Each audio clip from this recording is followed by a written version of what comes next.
All right. Welcome, everybody. Good afternoon, GreenFin community. It is such a pleasure to see so many familiar faces through these very bright lights since we last hosted our inaugural GreenFin event 363 days ago. That is about 3.8 parts per million of atmospheric CO2 ago, to place us more squarely in time, space, and purpose. If this is your inaugural GreenFin event, would you mind doing one of these for me? Oh, wow. Right on. Welcome in, welcome home. Wicked Pissa, go Sox. It's great to have you here in Boston. Now, first and foremost, there are seats up here for those of you standing who'd prefer to sit. I see a bunch right here. You can take them. I do not need to describe to this room full of practitioners just what type of change and how much change has taken place these last 363 days. Something like tailwinds, broadening recognition that this is the largest economic opportunity in the history of economic opportunities, compelled by an existential crisis that makes it totally necessary. And then some headwinds and some pushback and some ideological disinformation and misinformation, and it's a weird place to be in. The opportunity has not changed. Of course, the work has not ceased, but it's also weird. And weird, of course, does not do justice at all to the complexity of the causes of this current state we find ourselves in. The world has always been an infinitely complex place. It was long before our species showed up and started meddling with stuff, but it has been especially complex for us and for the species that we share this planet with ever since we decided to grow our food, build cities, begin to manipulate our environment to suit our needs, and relevant for this audience, to begin to quantifiably and measurably ascribe value to stuff. And it is definitely not the most romantic conception of our shared human history that one could offer, but it is worth remembering that our distant cousins back in Mesopotamia, remember them?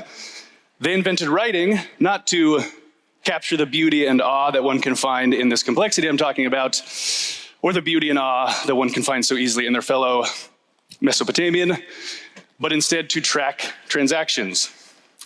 Sarah Cefalu owes Taylor Flores 7 goats. Taylor Flores owes Eric Farreau 27 bushels of wheat, and I owe the entire GreenFin audience the next, 7 years of my lentil crop. Is that a fair transaction? I don't know, but it's been recorded. I've got it right here in cuneiform. And buried in all this complexity is some real clarity when it comes to the intersection of how we've manipulated our environment, how we have ascribed and accounted for the value of stuff, and why we all convene here in the first place. And that is, among other things, emissions continue to rise, species continue to perish at an alarming rate, a mass extinction rate. Those who are least responsible for causing the climate to change continue to be the most vulnerable to the impacts of its changes. And all that is to say, the case for and need for allocating capital sustainably and toward sustainability has never been more obvious. I was on this stage, 363 days ago, talking about how this thing that you're all assembling is something of a Trojan horse for the woke agenda. And since then, that vague association with a big wooden horse has morphed into a very well-funded and well-orchestrated campaign to ensure that we keep our collective economic head buried in the sand, to shield it from the emissions that are causing environmental degradation here in reality, where so many of us live, at great human cost and great economic cost. And for others, maybe we're still rearranging deck chairs on the Titanic. We're just doing it now while huffing wildfire smoke. There is common ground. I'm not going to try to point you to it. I'll let our first keynote conversation do that for you. But before we get into the program, I am excited and honored to have with us America's first Green New Deal mayor, here to give you a proper welcome to Beantown, who will hopefully forgive me for my wicked pissa and my go Sox. Please join me in welcoming to the stage Boston's Mayor, Michelle Wu.